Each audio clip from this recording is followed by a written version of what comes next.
Okay, brilliant. So we've got some of the key fault lines and question marks around, how big's the bandwidth going to be going forward, irrespective of kind of political outcome for many of the issues that we're concerned about. We've got a big agenda around focusing in on empowerment, linked to grappling some of those big sort of old chestnuts in development, including population growth and other things from David. And then we've got deal with some of the bads, as well as focusing on some of the goods going forward that could actually be quite transformatory in the way the UK engages with the rest of the world in relation to international development. Sarah is desperate to get in, so I'm going to go to you first.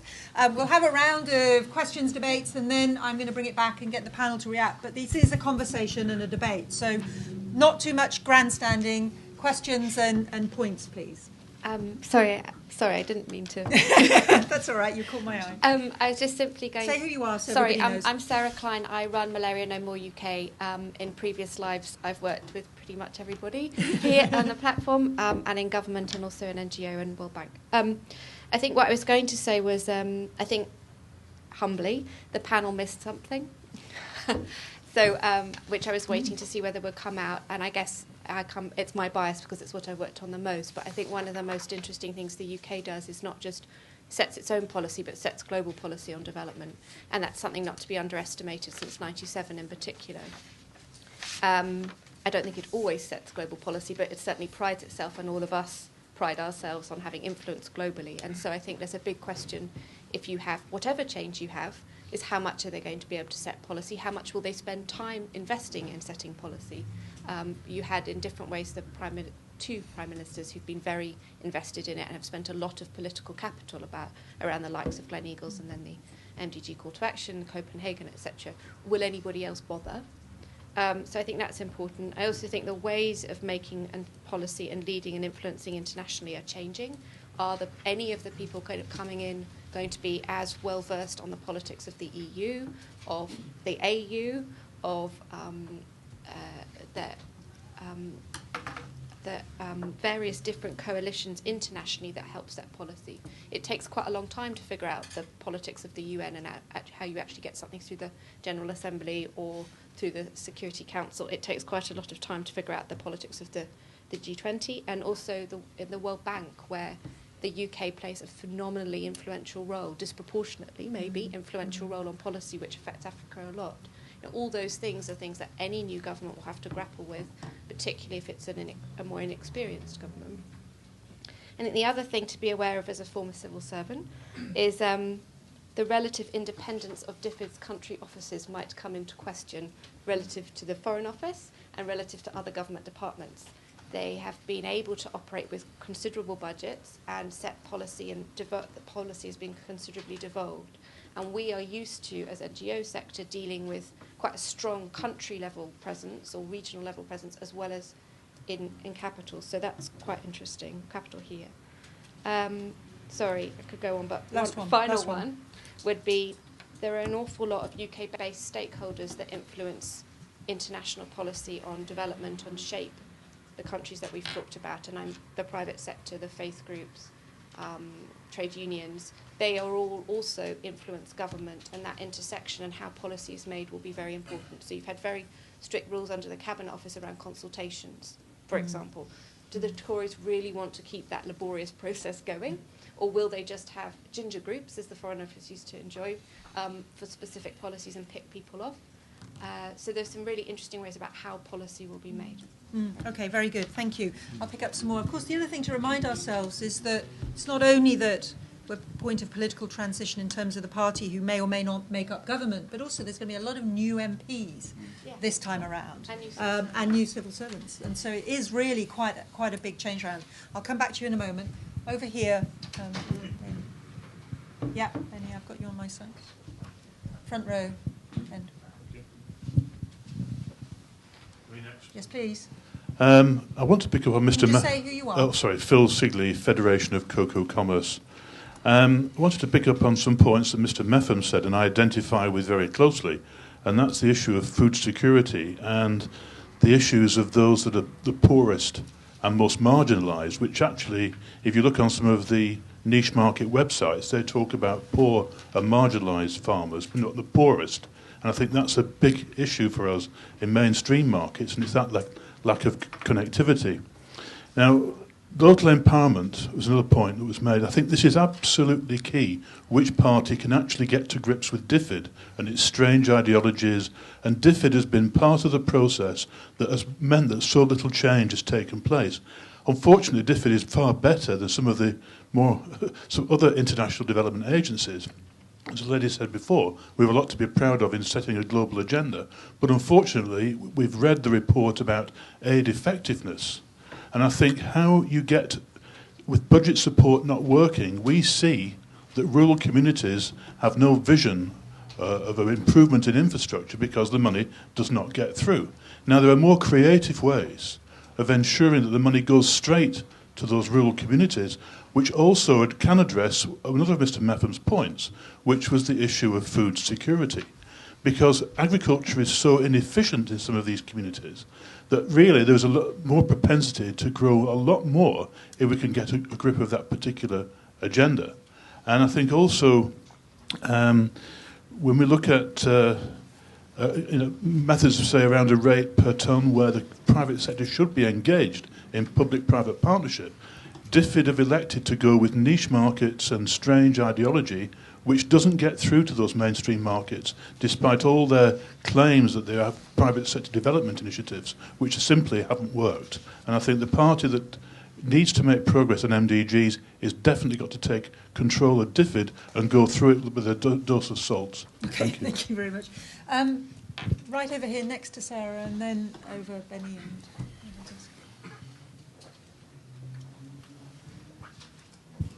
Thanks. I'm Phil Vernon from International Alert. I just, in support of what Richard was saying, I think scepticism is something we actually need more of. I think there's been a bit of a problem since 1997 that we've had too much consensus. That doesn't mean that even more than half has been wrong or more than half has been wrong. But if we were getting it right, we would have stopped by now. And we really know that we aren't getting it right enough yet. But because there's been all this reverse lobbying, and because we've had this sort of rather too easy consensus between, certainly in this country, between the NGO movement, the mainstream and the government, I think we've forgotten to ask some of the questions that we ought to be asking. And I think even people who are deeply suspicious about the Tories see in their Green Paper a lot of questions which resonate very well. People are more worried about the answers, which the Tories will come up with, than the questions. And I think that's putting a lot of people off being willing to ask the same questions. So I think the scepticism is something which, I think, Duncan, you talked about what will be different for the NGOs, for example. I think you meant after the election. I think you particularly had in mind a Tory victory, but anyway, things will be different probably, and the terms and conditions might change. And I think we should prepare ourselves to use that situation to improve the things which aren't working, and we know a lot of them aren't working, but we've kept very quiet about it. And because of the sort of vested interest and the sort of the equivalent of the sort of military-industrial complex which we have with DFID, and I think it's high time we use that scepticism, which is actually a bit like a sort of coiled spring with a lot of energy in it. I think there's a huge amount we can do with that scepticism, and especially on the issue of fragile states. I know lots of people don't like the term, but fragile contexts are the places where the orthodoxy really isn't working very well. And we've got to really break away from the orthodoxy. Keep the bits which work. I think it's a great opportunity for us, this election. So the Labour commitment to spend 50% of its increased bilateral spend in fragile states doesn't cut it with you? It's irrelevant for me because how much you spend isn't really the issue, it's what you do. Very good. All right. Over at the corner here. Guy with the striped shirt and then behind, Benny behind. Thanks very much. Andy Rutherford from One World Action. Thank you all for provocative thoughts. Two comments. One is one thing that hasn't changed, but is only going to get worse, is the maxim that we've heard from Hilary Benn's time of more with less, spending more with less staff. And I still, following on what Duncan was saying, I don't think as a sector, if we are a sector, that we've really risen to that thought. And it's only going to get stronger and more acute. And avoidance is going to be severely problematic. In the context of the second point, is September will come soon after the election, and everyone will focus on New York and the summit, and aid will be a failure. The MDGs, notwithstanding David's comments, will seem to be potentially totemic goods which haven't delivered. And this will provide whoever's in power massive opportunity to readjust and reflect. And I suppose it's trying to link up with David's last and I think very, very important reference point for us, the equalities agenda. And if one of the reasons for failure is that marginalised groups have been marginalised from the processes that they're meant to benefit from, this is massively challenging, but also very expensive to engage with. And I see a looming contradiction, which is really a key question, which, following on what Duncan was saying, we have to really think about and how we respond to. I'm just wondering how our great panellists might try and preempt that discussion and give a response. Very good. I'll hold on to that and I'll come back to it. Benny, behind you. I'm Benny Dembitzer, and I'm not associated with anybody on the good Marxist principle that I shouldn't join anything that would accept me. David reminded us of population growth, but I suspect that there are another couple of issues which are elephants in the room. One is obviously, as far as Africa is concerned, the environmental degradation, which is causing terrible, terrible consequences. I mean, the fact is that probably in East Africa, already in the Horn, over the last 20 years, there has been an increase in average temperature of between 1.5% and 2% centigrades in the last 20 years alone. At this rate, it's going to be absolutely disastrous. The increasing food shortages have been just mentioned, but I suspect that there are going to be phenomenally difficult to cope with. There is, as you know, 14 million people who are chronically short of food in the Horn. Niger is now suffering a tremendous lack of food. It seems to me that the NGO community is caught in a rather difficult dilemma. On one side, as Richard quite rightly reminded us, aid is not development. It's a small part of assuaging the damage of free trade and other policies that we are not attacking. Globalization is damaging the poorest far more than the richer and the middle income countries. And we ought to be, the NGO community ought to be much more active in trying to promote very small enterprise development. And that is a contradiction in terms, because the NGO community is not good at that thing. And the first element would have to be, for example, land tenure, which is another one of those enormously complex issues which in the West we simply do not understand and therefore do not have the means to tackle.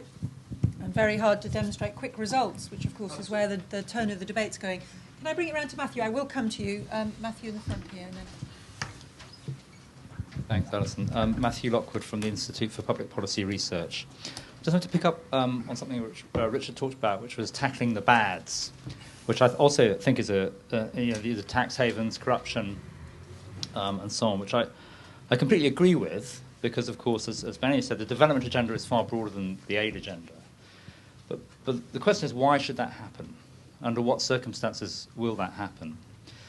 Luckily, the IPPR has just done a study of that, so this is also a bit of an advert, I suppose. But there are three, this was based on interviews with people outside government, across government, looking precisely at this issue of how are you going to get policy coherence across the government in a way which does prioritise development objectives. And there are kind of three things to pick out, probably. The first is that you will need a champion if it's not the case that the developmental agenda is sufficiently embedded in places like the FCO, MOD, BIS, and so on. And I don't think it is, actually. So I think you still need a champion, a department which will champion development objectives. The second thing is that champion needs the right skills, especially in terms of political analysis, I think, and I don't think DIF has got those yet. And also the right PR, especially with external audiences. So, for example, the point you made about Michaela Wrong's book in Kenya was also picked up by people like Bronwyn Maddox at the Times, and precisely the kind of people that DFID needs to convince that it has the right analysis, it seems to me, especially if certain parties get into power. But the third thing is a sort of recognition and a grappling with the fact that it's going to be politically easier to do this on some issues than on others. It's going to be easy to do it on climate change. It's going to be very hard to do it, actually, on corruption, and possibly even harder on tax havens, I think.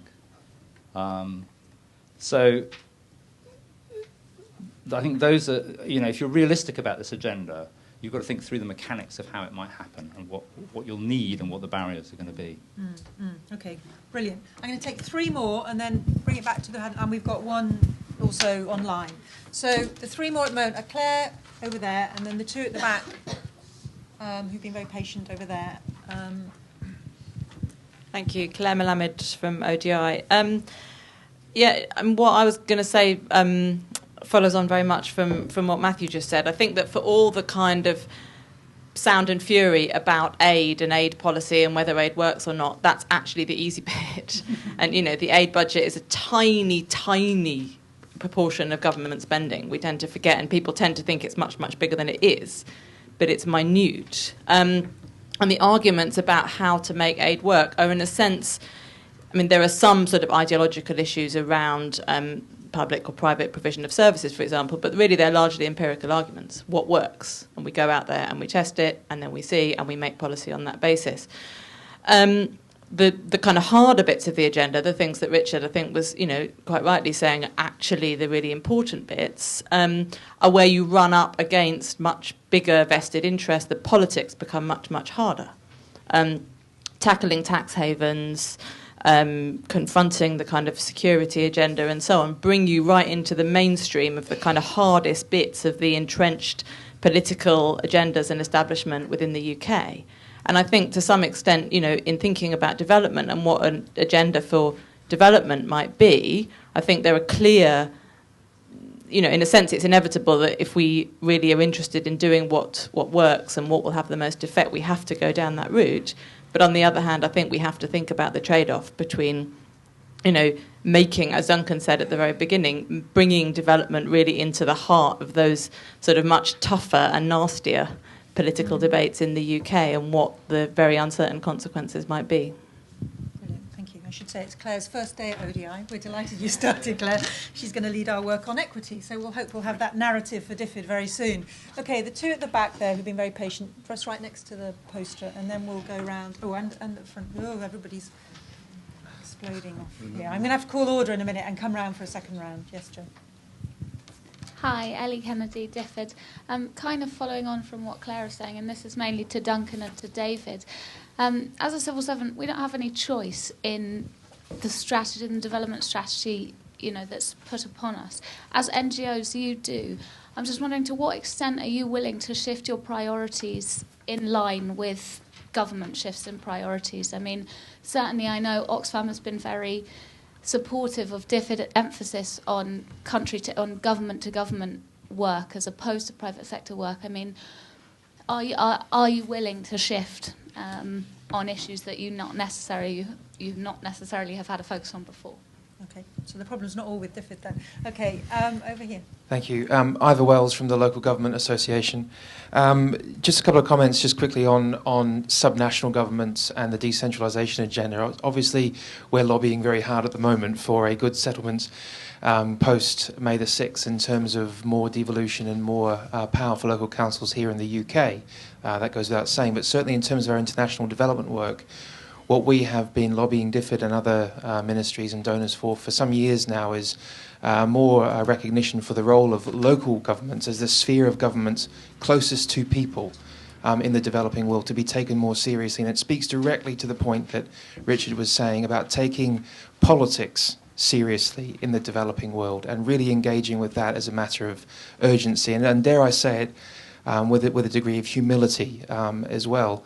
Understanding that unless our projects and programs and interventions are owned locally, their shelf life in many cases can be virtually zero. I was in Alexandra Township in South Africa just a few weeks ago with a team of very highly regarded UK experts on local government who are trying to get their head around why a particular community project was held in such high regard by the local community, where it didn't seem to be ticking huge numbers of boxes or delivering too many MDG deliverables. And the simple answer was, it's ours.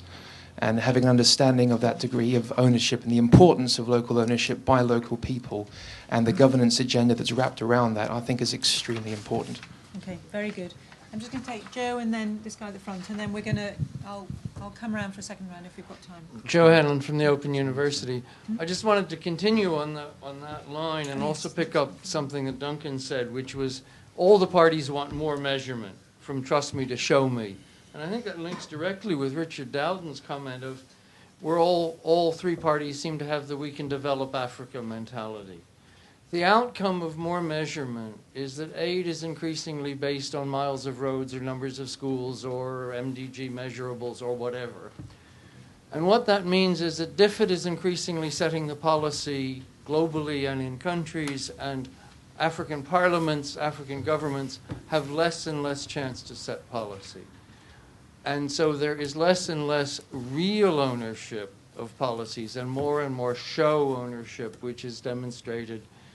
And what is happening, and what I see in the work that I do, is that the confrontations with donors are increasingly over things like the Malawi fertilizer subsidy, for example, and development strategies in which African parliaments, African governments are actually thinking differently about the issues and have less and less space to do that because of the measurement, because of accountability. And so budget support, for instance, becomes more and more about ticking very detailed boxes.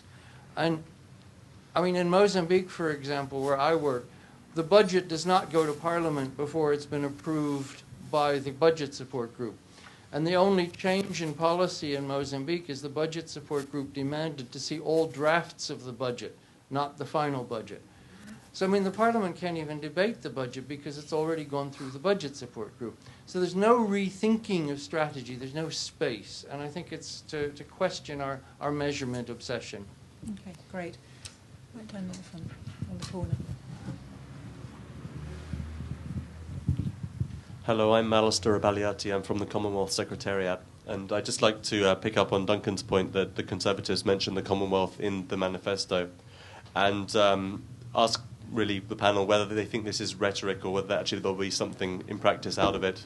In previous elections, the Commonwealth has been mentioned on numerous occasions, but neither of the last Conservative nor Labour governments have paid particular attention to this institution and continue to send junior ministers to important Commonwealth meetings. And I'd be interested in reaction on that. Okay, very good. If we've got time, we'll come out for some more. But there are a whole number of issues there, and you'll have been writing furiously. But Duncan, anything particular that you want to react to? Yeah, I've done my Nick Clegg sort of charm school and written down everybody's names, but now I've pulled together lots of joint ideas and I've forgotten who asked the questions. So I should have really said Mr. Green. I'm never going to be a candidate. Oh dear. Or a contender. Never mind. Okay, so, contrary to Richard, I don't think DFID can leave the politics to the FCO. I think that'd be a disaster. I think DFID has occasionally got good at politics. I think the Drivers of Change work was really interesting. I think that DFID is going to have to do politics within Whitehall, and it's going to have to develop an understanding of politics which is not entirely based on UK self-interest when it goes overseas. So I think this issue of politics is crucial. DFID has to do more on this. Stop calling it governance if it can, but also, that links to this question of quality of aid, right? That I absolutely agree with whoever said it, that we can't duck this issue. The fact that we've ducked it in the past because we're worried about giving ammunition to the enemies of aid means we're much weaker now than we would have been had we actually started talking seriously about the quality of aid and corruption and all the other issues which people use against aid. So the response to Dambisa Moyo wasn't particularly good by the NGOs. It wasn't particularly convincing. It sounded very shrill and self-serving. And I think we've got to do a lot better if we're going to defend aid in a much harder time. Measurement, I get really, I'm anti-measurement, okay?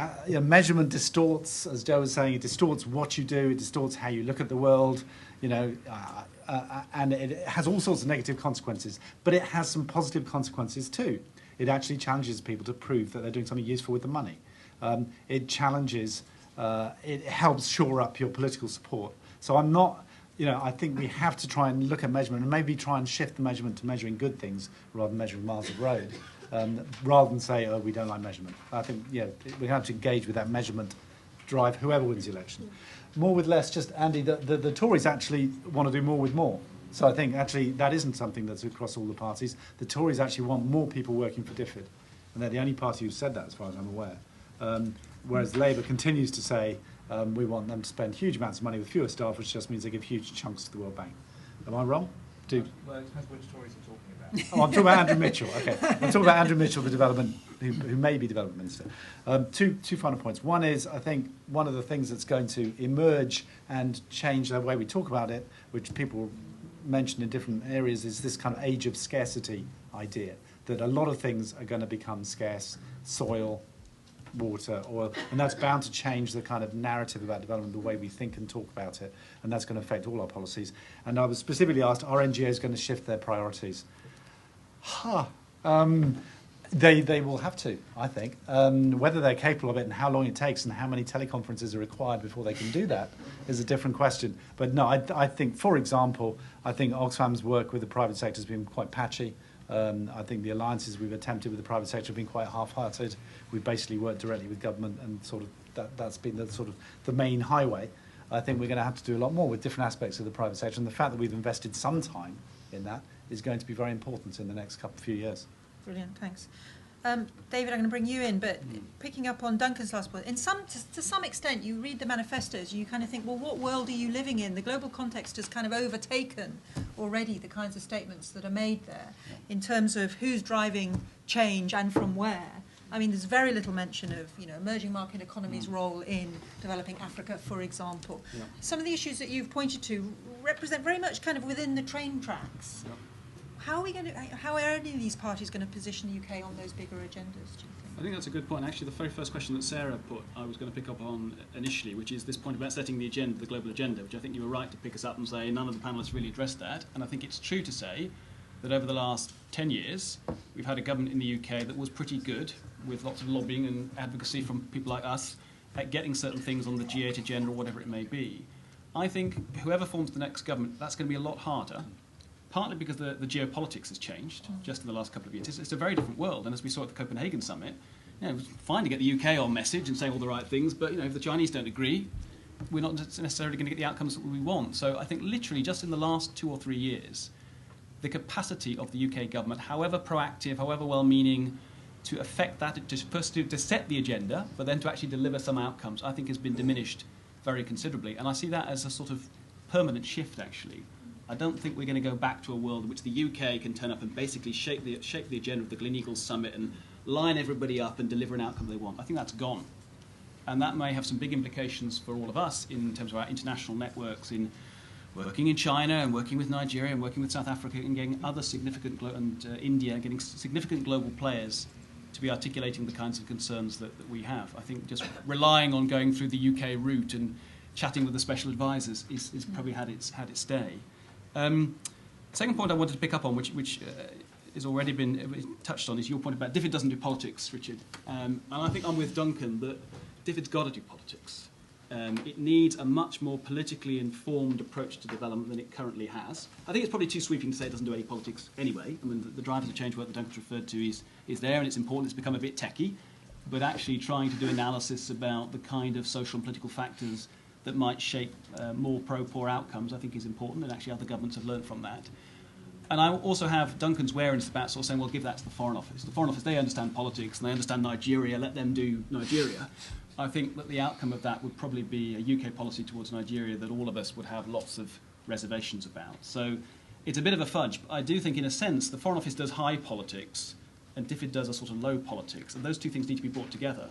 The understanding about development policy and what the finance ministry are up to and what's happening in a particular region needs to be combined with a sort of broader understanding about what the Prime Minister wants and who's in with the finance minister. Those two bits of political analysis need to be brought together in a much more coherent way than we currently have.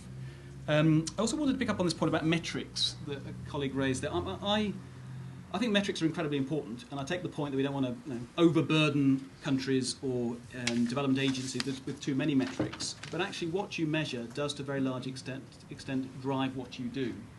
I mean, Save the Children, we've been sort of toying with this idea that one of your defining metrics for progress in development is actually the nutritional status of the poorest 20% of children. You might say that's a bit self-serving for Save the Children to argue that, but I think there's quite a powerful argument that the likes of David Nabarro have articulated for saying that if you measured societies against that metric, it would tell you something pretty profound about whether what those governments were doing was good for development or not. And if you did a league table constructed on that basis, the world's countries would be ranked in a rather different way from if you ranked them according to economic growth or some other indices. So I think our metrics are actually really important. I think it was a great shame that the Sarkozy-Sen work that was done a year or so ago became very complicated and didn't really come out with any nice accessible new framework for making these kinds of decisions. I think it was a bit of a missed opportunity. But I think the debate about what we measure is very important, and actually bringing an equity dimension into that allows you to give more emphasis to the needs and the circumstances of the poorest and the most marginalised. On the point about whether we'd shift our priorities, whether NGOs would do that, I hope we would say that we've got a mandate, which in our case is obviously trying to realise the rights of the poorest and most marginalised children, and we would keep saying that and articulating that cause regardless of the political context. But obviously it would make sense to be sensitive to language and to be sensitive to new political agendas. And I was just saying to Alison on the way in that I had a meeting, sort of one of these bilateral meetings with a prominent person in the Tory party a few weeks ago who said, I started talking about poverty reduction, and she said, no, we don't really do poverty reduction, we do wealth creation. And I said, okay, well, you need wealth creation to reduce poverty, but that's an interesting shift of the language. And I suspect if the Conservatives were to be elected, they would be talking a lot more about enterprise and how you grow the size of the cake, and then the conversation would be, well, how do we make that an equitable distribution? So we should be attuned and sensitive to agendas and language, but I hope that we are rooted in some basic values and a value system that is reflected in the kind of work that we do and the advocacy that we do.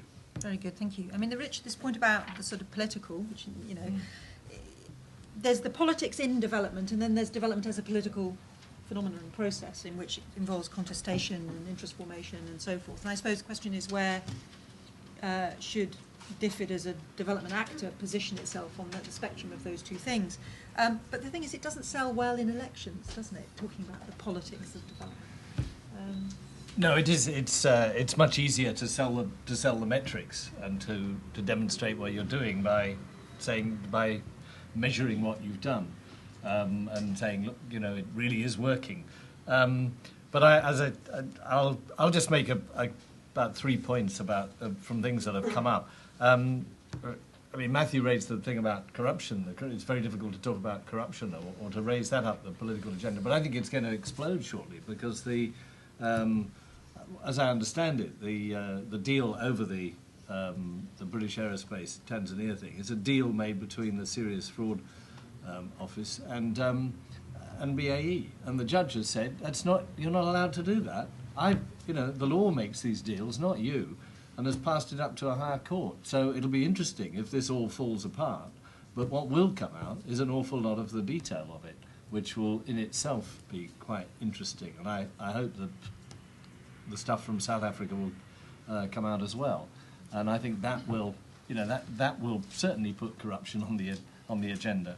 I like the person who said let's approach this with humility. Yes, Duncan. I'm sorry. I think that was a good word, because you just think what are the things that have really driven Africa's economic growth in the last few years?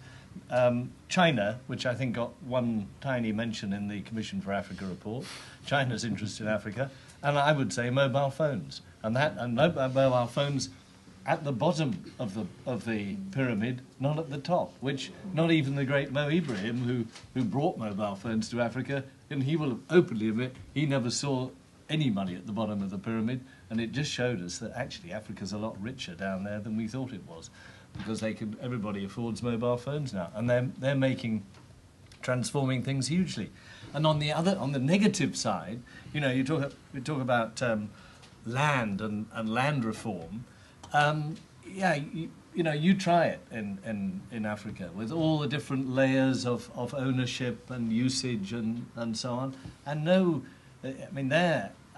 I sense that things are controlled by a pre-colonial system that has survived and is still very strong, and you're up against that. And just thinking that the government, in Freetown or Kampala can just issue a new land reform and therefore it'll happen. I think anybody who knows, having got a permission from the central government to go and act locally, when you arrive there, you're under a completely different set of rules. So this idea that something like land reform could be done easily and this would transform Africa, I think it's going to be hugely difficult, which is why most African governments are sensible enough and avoid it altogether. And the other one, of course, is just the view of you know, that's one of what land means to local people. What people mean to people. I mean, if you ask people, what is it to be rich? They say, have to have many children. And you still hear that. I know it sounds like a cliche, but you still hear it a lot in Africa. To have many children is to be rich. And so, you know, if a big family is wealth, you're up in, you talk about wealth creation, they say, oh, well, we'll have more children.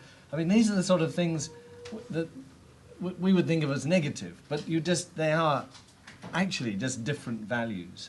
And I think that, you know, the measurement things of number of schools you built and roads and so on, yes, but maybe if some of those deeper things were changed, maybe that would be, which is totally unmeasurable and may happen within a generation, may happen quite suddenly.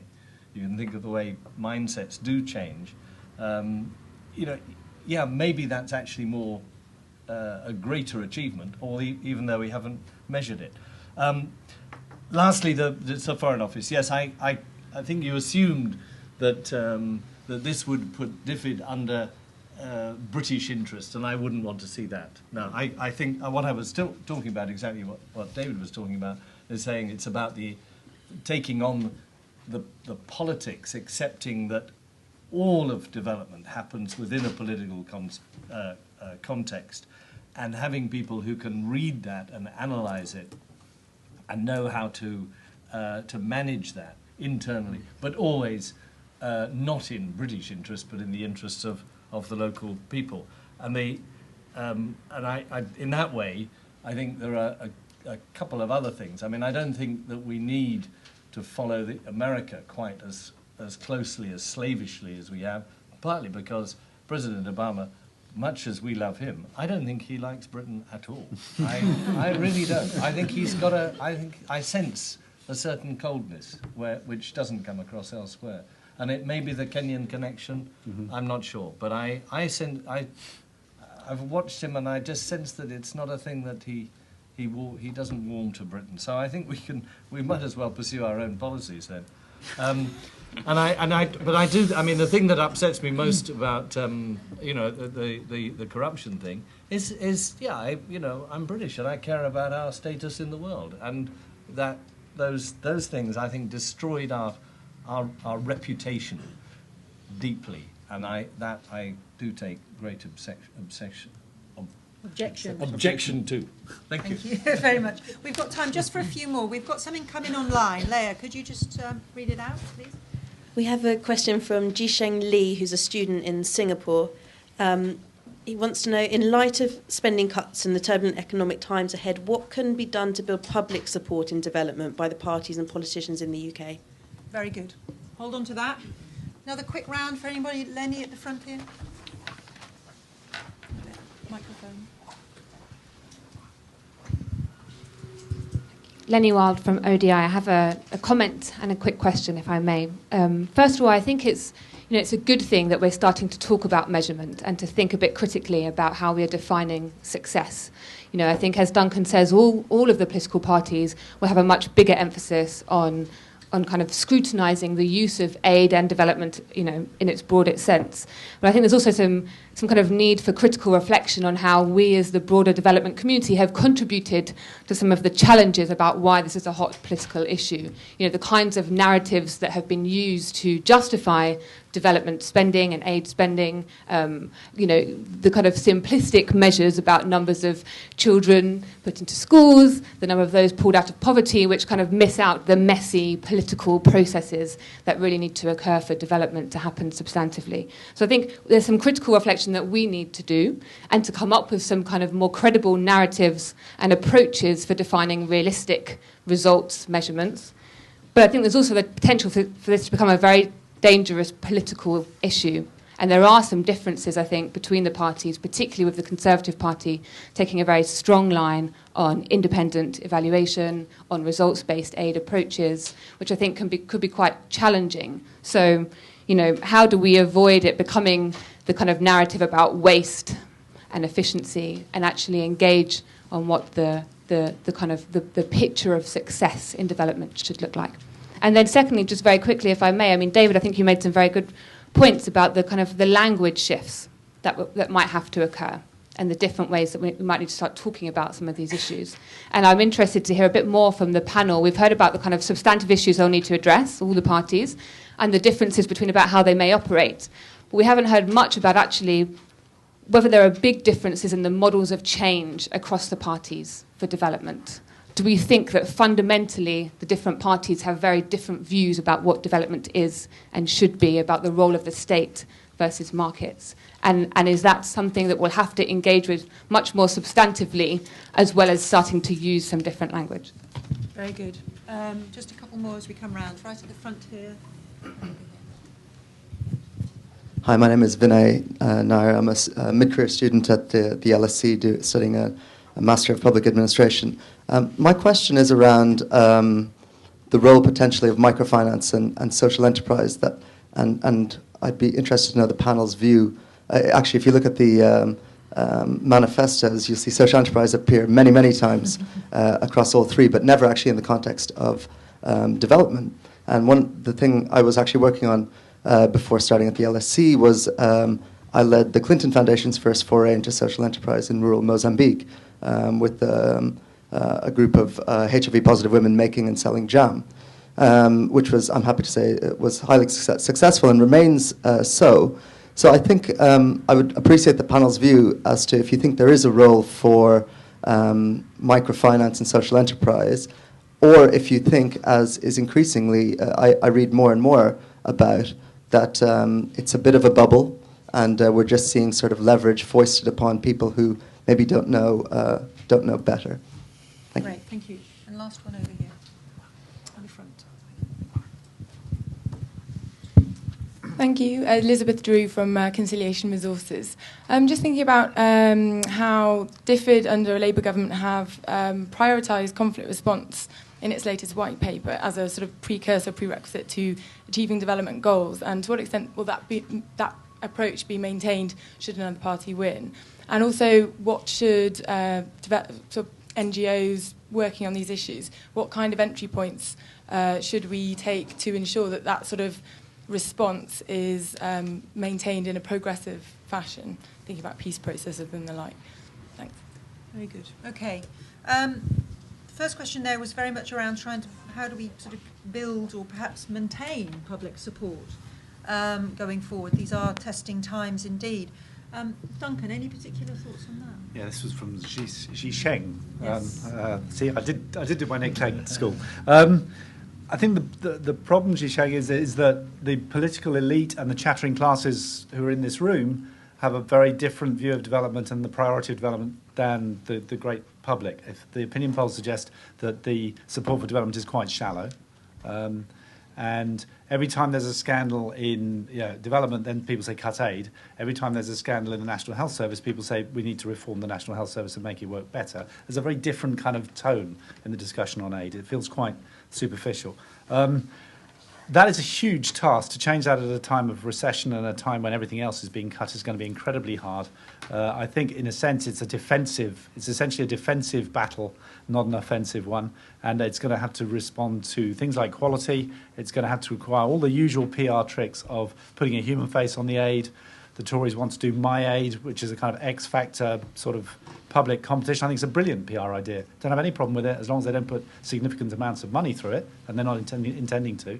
It's a very good way to get people feel personally that aid is something to do with them. I don't have a problem with that. That we're going to need all those tricks, however sort of much they make you cringe, but we do have to do that stuff. The waste, I think we're going to have to think about how we use the word waste. Lenny was talking about the language. Wouldn't it be great if we could get tax havens qualified as a form of waste? Yeah. Now then you're getting it somewhere interesting. So I think we're going to have to try and co-opt the word waste, because clearly it's going to be around. Models of change. I'll link Lenny and Vinay that there's clearly a massive difference in the model of change between Labour and Tories. Labour is a very statist view of development. Even though they talk about wealth creation quite a lot and talk about the private sector, the Tories are very much a private sector-led thing. So if you're working on microfinance or social enterprise and the Tories win, you're in clover. Things are looking good, because I think a lot of the Tory interest is going to be how do we encourage private sector enterprise, get the state off people's backs, all that kind of language. for the NGOs, I think the NGOs are uncomfortable with both. We're uncomfortable with sort of over-strong states, and we're uncomfortable with over-strong businesses, especially when they get too successful. We don't mind as long as they're failing, but when they get too big, that's a problem. So that's going to be, either way is going to be a challenge for us. Final thing, Paul Collier is going to run the place, whoever wins the election. so we will continuity. So conflict response will remain, and I think some of the concerns that raises is the idea of independent service authorities and sort of setting up parallel structures to the state with no idea of how you're going to get out of them. You set them up because you want to deliver something in the short term, and then you think 20 years down the line, oh, blimey, it's still there, what do we do now? And that's the kind of concern I think we have on some of the state-building stuff. I think Paul would disagree with you on some of that. He has thought about the exit strategy, but anyway, we won't go on. Richard? Yeah, I'd say don't oversell what you can do with it. Treat it as I was going to say an adventure, but that's the wrong word. As an experiment, something that you're learning. You're doing as much learning as the people you're supposed to be helping. And remind people how little it is. It's not a great deal of money, as has been pointed out already. So it's worth experimenting with that to try and change the world in a good way, particularly the people worst off in the world. If you put it like that, I think people... And yes, if you're dealing with these sort of... You're going to... some of it is going to be wasted, but don't regard it as waste if you say, well, we learned our lesson there, and we'll do it differently from now on. So those would be my advice. Mm-hmm. Okay. On the question from Gisheng from Singapore, I agree with actually a lot of what's already been said. I think we need to identify examples of success and be upfront about those and champion those, but not somehow sort of give the impression that all development interventions have worked and delivered the outcomes that they set for themselves. I think a degree of honesty and humility about that is important. I think the other point, which in some senses is not new, but maybe it needs to be articulated afresh, is this point about the common interest, which I think probably all three of the white papers over the last 10 years have sort of talked about the common interest. But I think we need to make more of that in the change context of the economic crisis that we're going through, the population issues that I've talked about, climate change, the sense of vulnerability that creates for people. I think people are possibly more receptive to the argument that we're all in this together, even than they were 5 years ago. And we need to find a sort of fresher way to articulate that. And I think that's as relevant in Singapore as it could be potentially in the UK.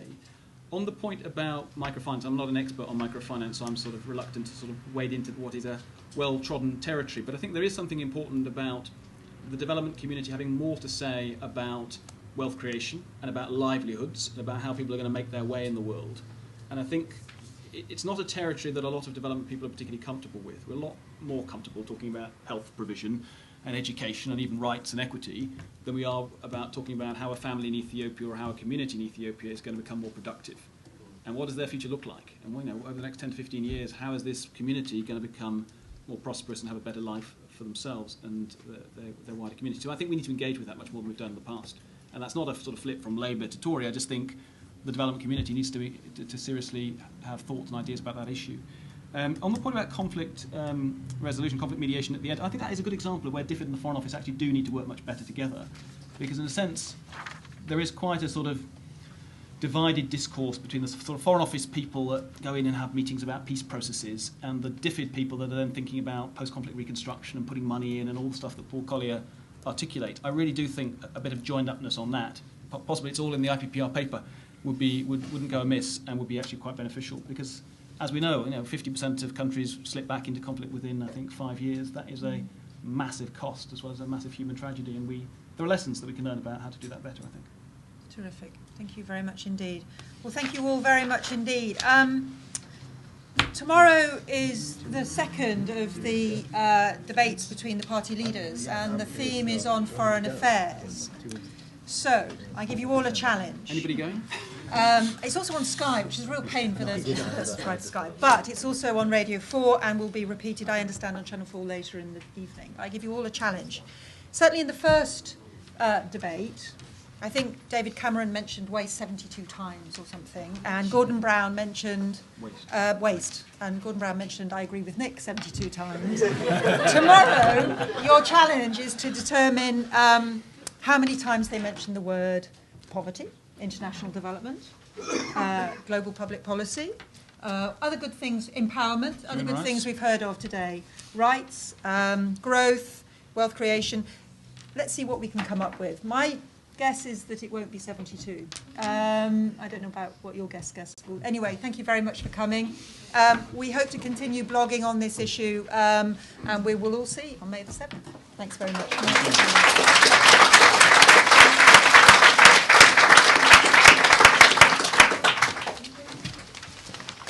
I was going to say, if I hadn't characterised